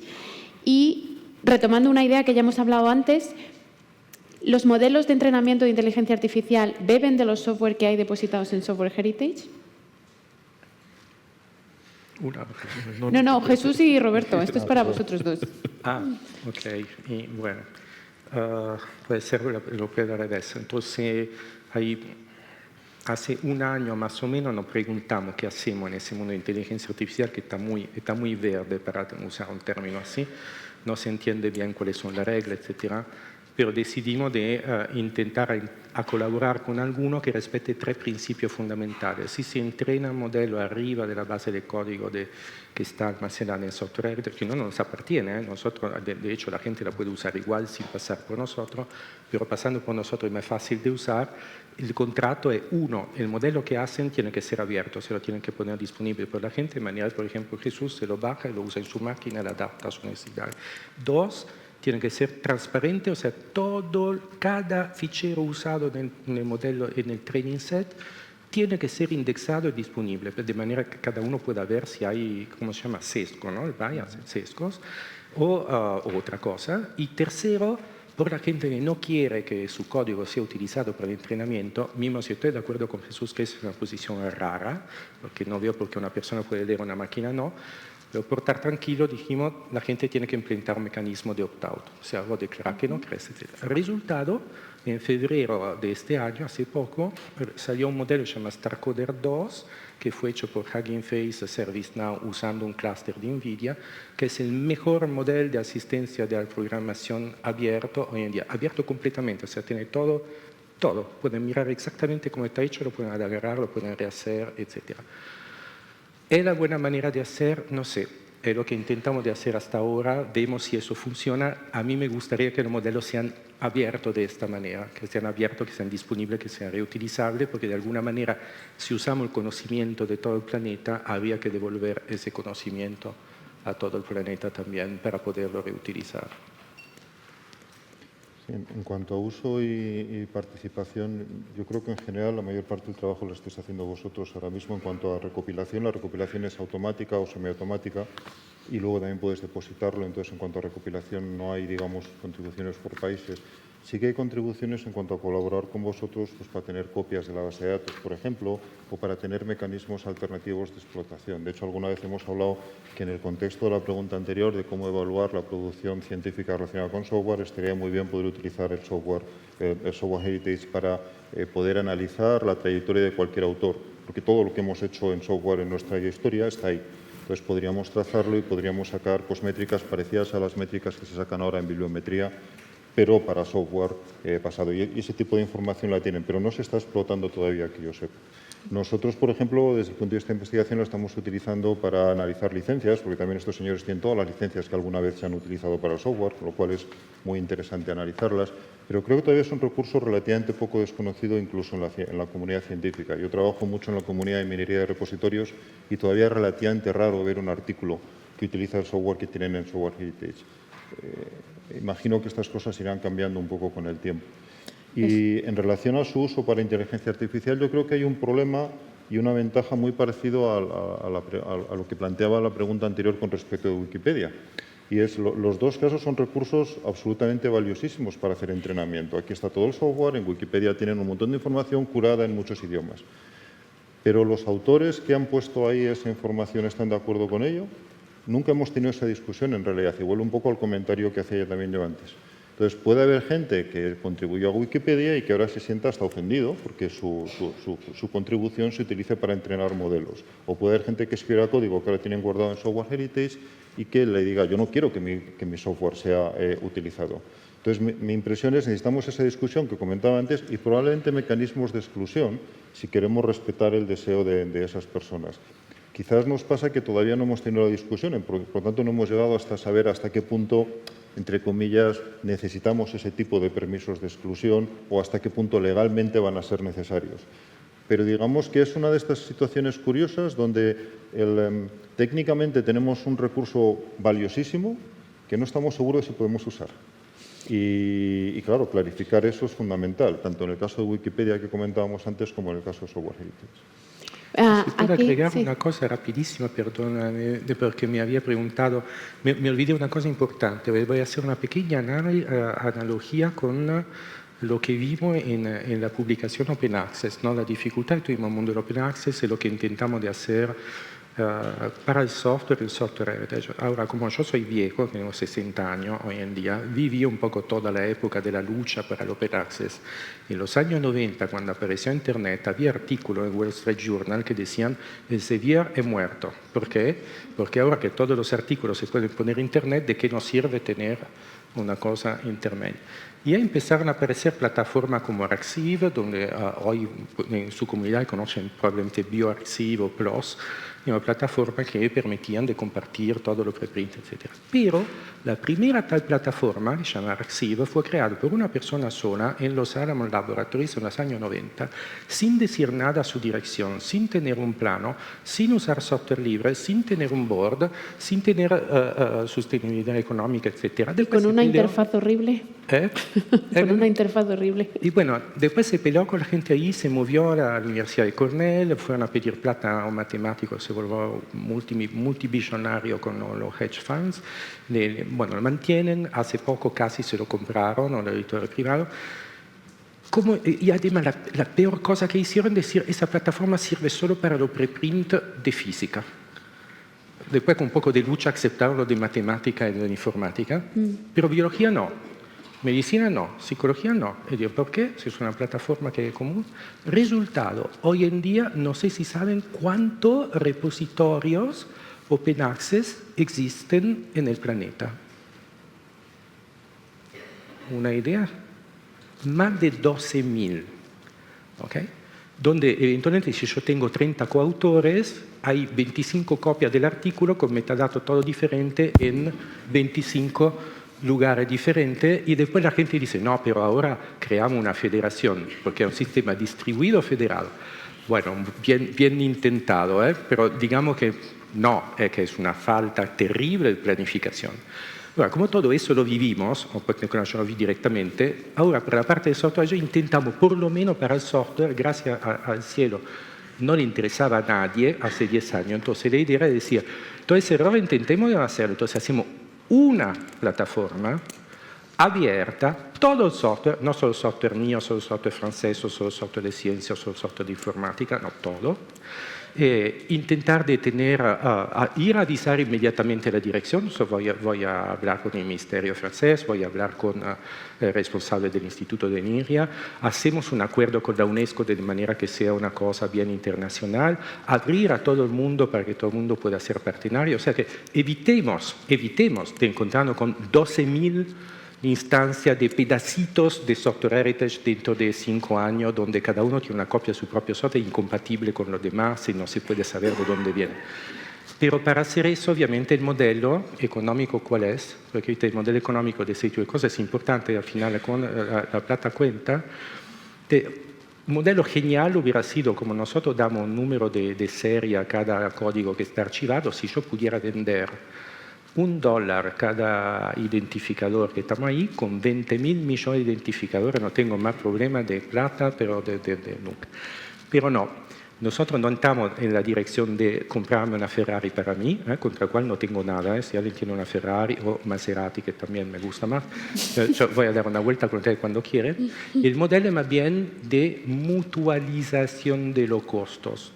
O sea, si la Universidad de Alicante calcula cuánto le sale hacer el catálogo de software producido por los sus investigadores, cómo archivarlo, cómo hacerlo de manera que sea referenciado fácilmente, dice, mira vos, eso va a terminar saliendo 50.000 euros por año.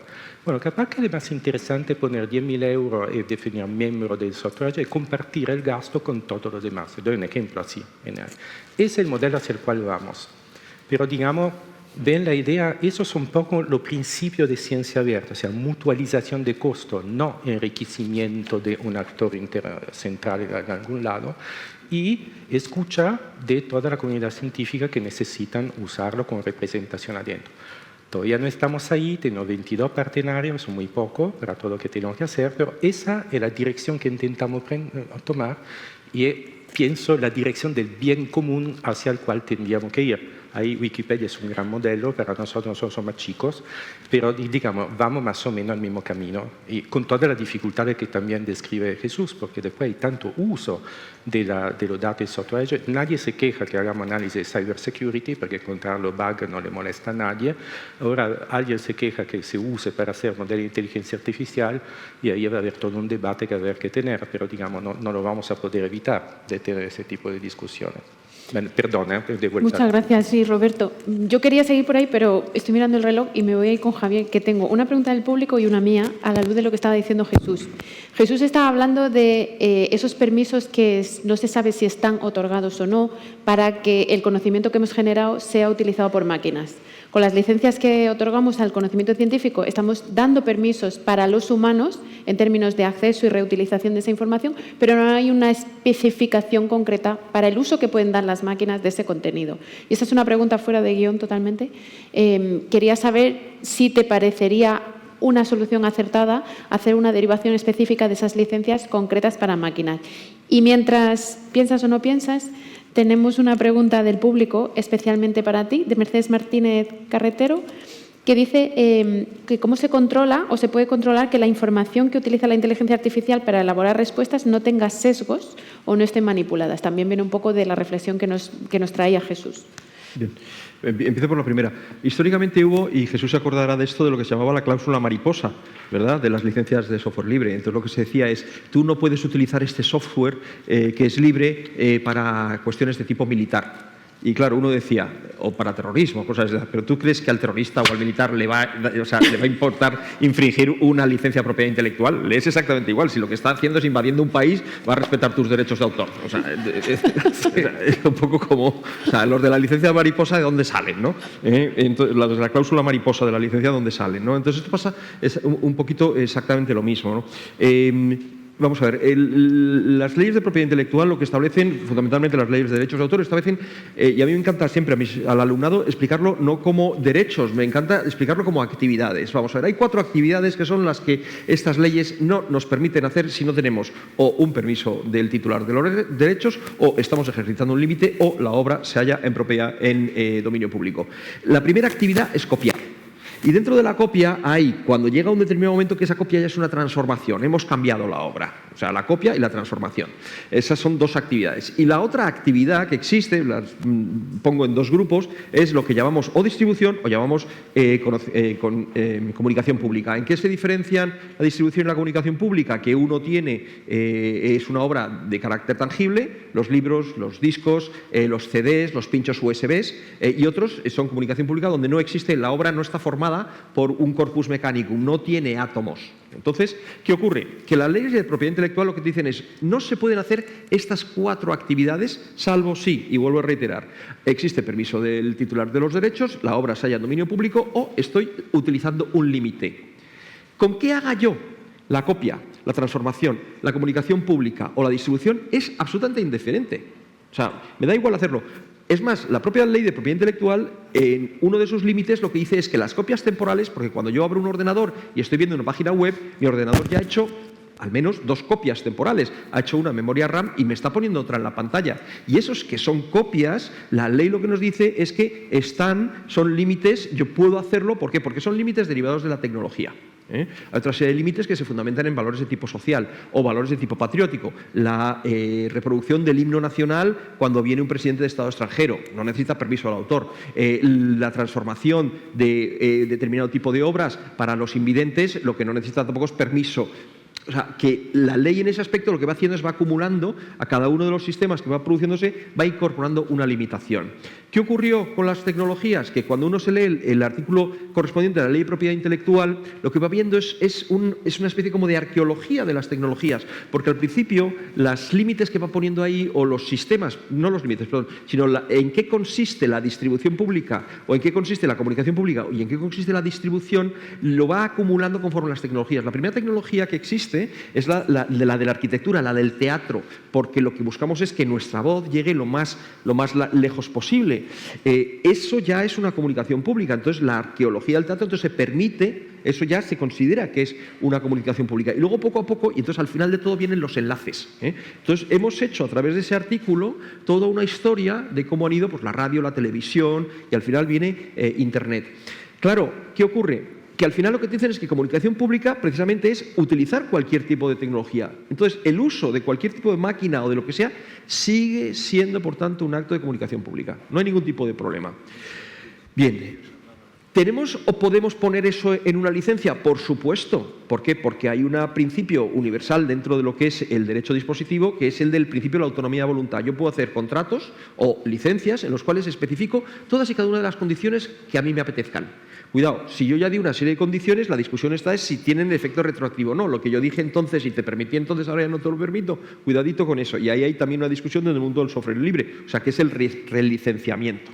Entonces, ¿qué pasa? Que da igual la máquina con la que yo haga o la tecnología que yo utilice para realizar cualquiera de las 4 actividades. Si de hoy en adelante quiero hacer una limitación y que alguien no vaya a utilizar máquinas para lo que yo estoy haciendo, me puedo inventar perfectamente un tipo de licencia. Y siempre al alumnado le pongo un ejemplo.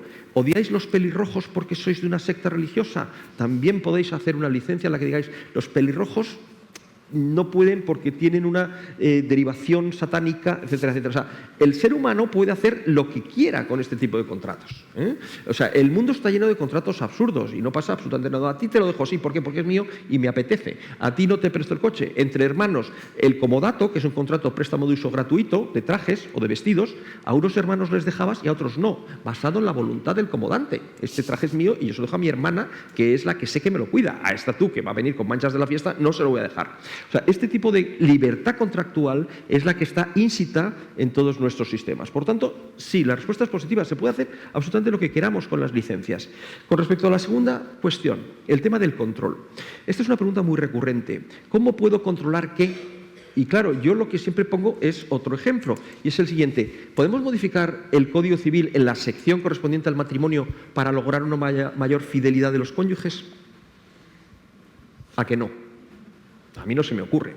Entonces, el control del ser humano, de los actos de las personas, ese no se puede realizar más que con antropología, no mediante ley. O sea, premios, retribuciones, costumbres, tenemos que mirar cómo es el tema de la anomia, por qué se corre a más de 120 o no cuando hay un control de radar, cuando no hay un control de radar. Y luego también volvemos a los efectos indeseados, que siempre pongo el mismo ejemplo.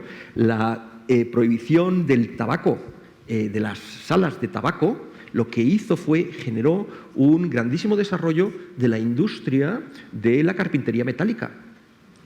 Y dices, ¿cómo es esto? Pues muy sencillo, porque la gente lo que hizo puso dobles ventanas en los primeros pisos que estaban encima de los bares. La gente salía a fumar. Entonces, una ley antitabaco genera un desarrollo de una industria de ventanas y una industria de metálica. Y dijimos que esto no debíamos decirlo aquí, pero lo voy a decir. Era un ejemplo pero lo voy a decir bonito, ¿vale? ¿Cuál fue uno de los efectos indeseados del carné por puntos? Uno de los efectos indeseados del carné por puntos fue que se mató menos gente, con lo cual hubo mucho menos oferta de donantes de órganos. Lo he dicho bien, ¿no? Lo has dicho muy bien, vale. Gracias. Entonces, no sabemos, o sea, no podemos controlar. El derecho no sirve más que para grandes líneas, pero el que haya una consecuencia indeseada Eso pertenece a cómo somos los seres humanos y eso es inevitable. Tú no puedes tener una ley donde garantices 100% el control de algo, por mucho que nuestros políticos nos digan que esto va a ser así. Conclusión, los sesgos son inevitables. Exacto, sin ninguna duda, vamos. Los efectos son inevitables y el sesgo humano es precisamente algo que la filosofía lleva analizando 2500 años. Por eso tenemos que potenciar no solamente todas aquellas ciencias que sean naturales, que sean físicas, todo el aparataje, digamos, STEM, sino también tenemos que incidir en la necesidad del pensamiento.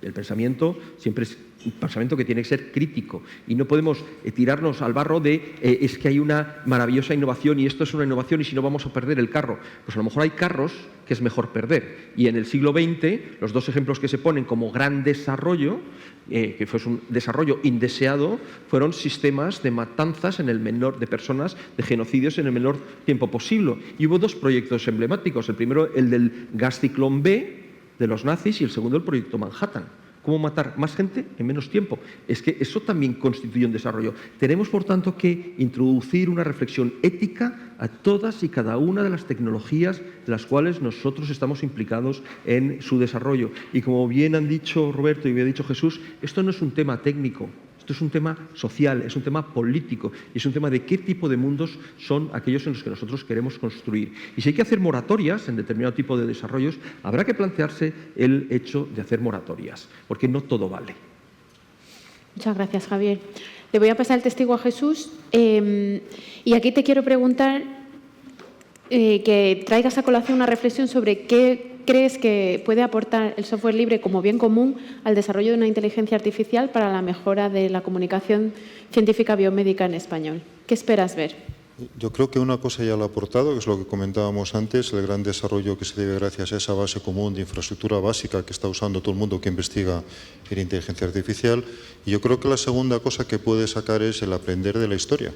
La historia del software libre ha sido muy interesante, incluso en los recursos relacionados con el idioma. Por ejemplo, desde hace muchos años hay diccionarios que no son el de la academia, pero que son diccionarios que se utilizan, por ejemplo, en correctores ortográficos de español, gracias a que hubo voluntarios que los recopilaron, los unieron y ellos se están usando y gracias a eso tenemos correctores ortográficos en español en el mundo del software libre y no solo del software libre.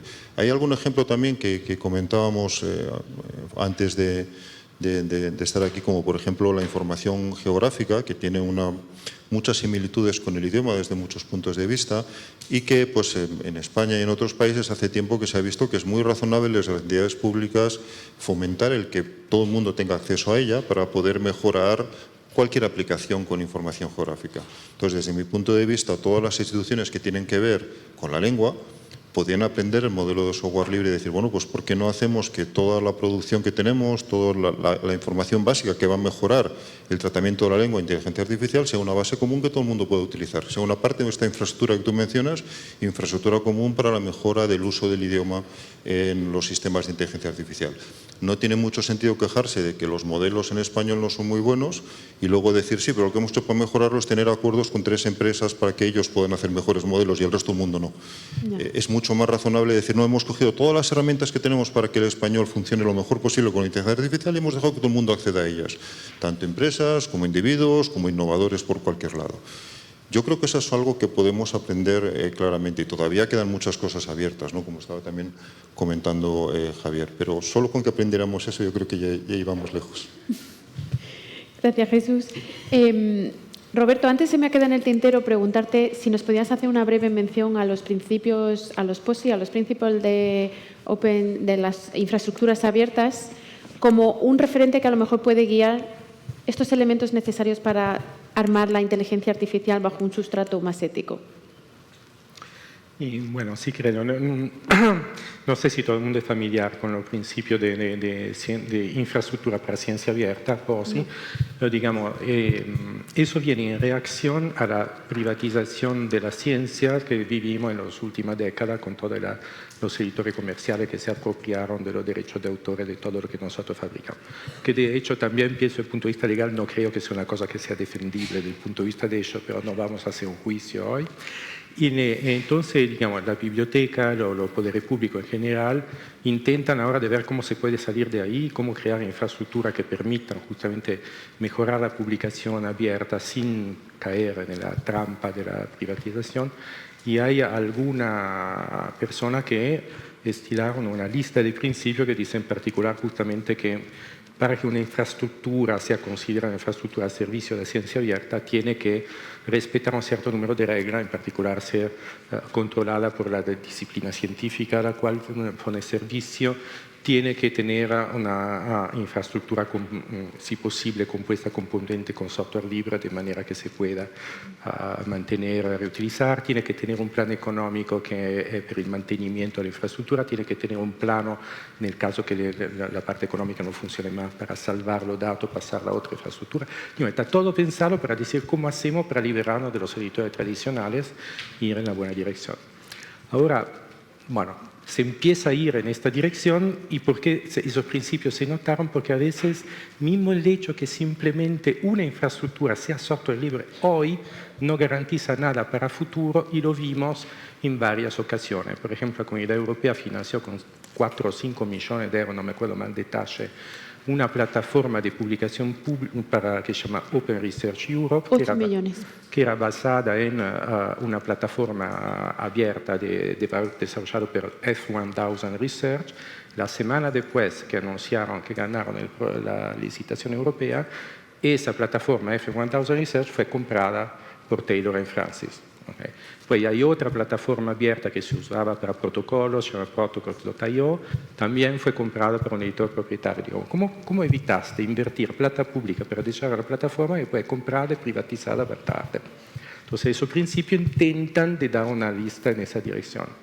Pero si ahora que me empujas a hacer la analogía con el mundo de inteligencia artificial, ahí también tenemos un problema importante, o sea, ¿cómo hacemos para que toda la inversión pública para construir lo que en general es un bien común, que es el nuestro conocimiento, ¿no?, que se comparte, etcétera, no termine eso también privatizado ni bien se ve que tiene un valor?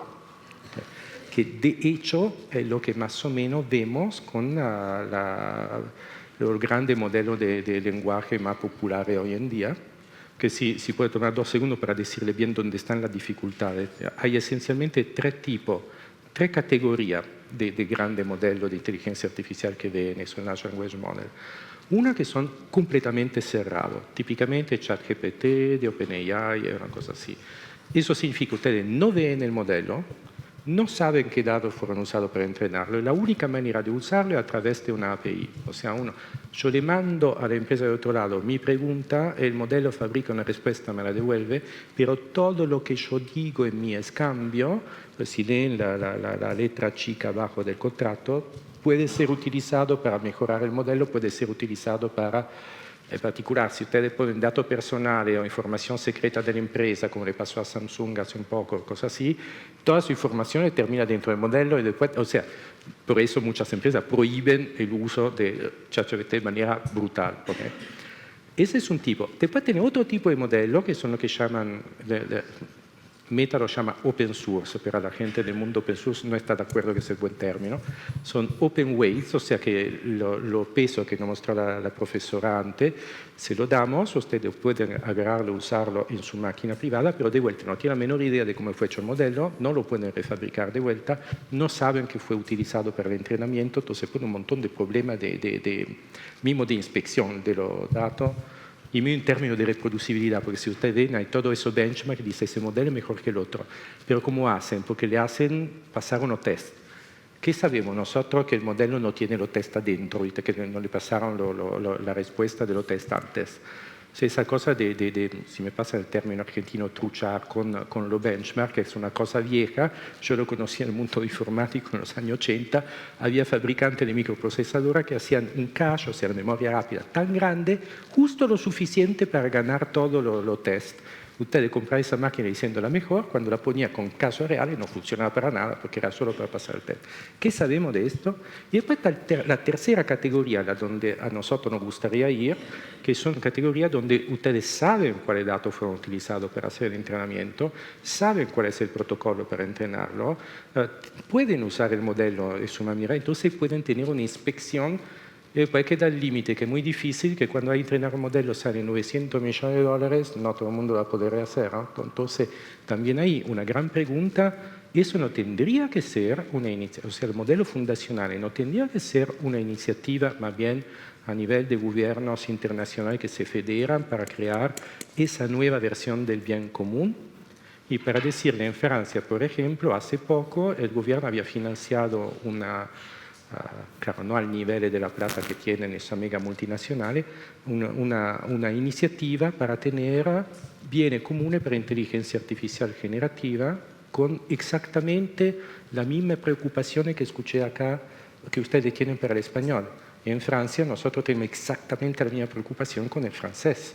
Es que el modelo que generan francés, en realidad generan cosas más o menos inglés que están adaptadas al francés con el poquito de francés que se encuentra por internet. Entonces, iniciativa para ir en esa dirección y se ven en Francia hay una enorme concentración de capacidad de inteligencia artificial hoy en día. En París mismo hay gente que se vuelve de Estados Unidos, que es loquísimo. Y entre lo tanto hay un laboratorio que se llama Kyutai, significa círculo en japonés, que tiene la visión de hacer la misma cosa que hubiera tenido que hacer OpenAI, o sea, construir el modelo de inteligencia artificial verdaderamente abierto, y acaban de liberar un modelo increíble que se llama Moshi, donde esencialmente con el cual uno puede hablar, interactuar, que tiene un montón de aplicaciones. Me termino acá, pero justo para decir, el desafío es cómo hacemos para que lo que estamos haciendo técnicamente con inteligencia artificial beneficie al más gran número y no solo contribuya otra vez más a una concentración de beneficio en la mano de pocos actores que de paso por la mayoría no son europeos, lo que, bueno, claro, si fueran Estados Unidos seríamos más tranquilos, pero nosotros tenemos un conjunto de valores en Europa y nos gustaría que ese modelo lo respeten, y eso no lo podemos saber hoy en día.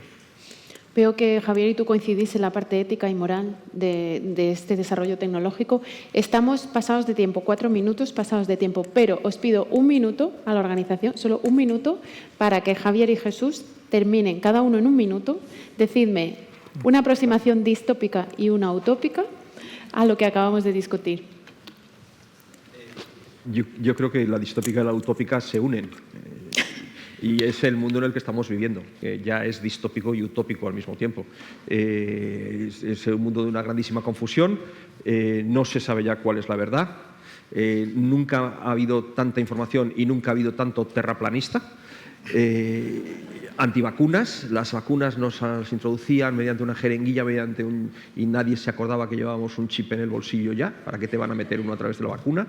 Y lo que tenemos que pensar es que la historia de la humanidad consiste en estos ciclos de subida y de bajada, o estos ciclos ondulatorios, o en un movimiento, digamos, oriental sería pues, un círculo, y no es un movimiento lineal, y que tenemos que reflexionar sobre el pasado. Jesús lo ha dicho muy bien, el software libre nos da ya unos ejemplos. Las batallas que está teniendo ahora la Open Science los ha tenido ya el software libre desde hace más de 25 años. 20-25 años el software libre estaba ya con este tipo de diatribas. Hay que estudiar nuestro pasado, porque solamente en el pasado y mediante las reflexiones del pasado, y hay que irse muy lejos, cuanto más lejos nos vayamos mejor para poder pensar con distanciamiento y en los valores que son universales al ser humano, que son los que tenemos que aplicar en esta sociedad que ya es utópica y distópica al mismo tiempo. Gracias, Javier. Jesús. Yo creo que ni distópica ni utópica, en el sentido en el que lo que va a pasar, yo diría que a estas alturas con seguridad, es que nuestra realidad va a estar mediada por la interacción con agentes inteligentes. Como mínimo al nivel que hoy está mediada por Internet y probablemente mucho más. Eso quiere decir que los vamos a usar para relacionarlos, los vamos a usar para nuestro trabajo, los vamos a utilizar, por supuesto, para escribir artículos, pero también para leerlos. Y nos vamos a relacionar fundamentalmente con ellos. Entonces, dependiendo cómo sean, así seremos. Y ya el cómo sean, ahí es donde ya podría venir una visión más utópica o más distópica, pero eso va a ser. O sea, la primera parte yo creo que a estas alturas es segura. Dejar 10, 15 años nada más, o quizás menos. Muchas gracias. Pues damos por cerrada la mesa. Gracias a todos por vuestra participación.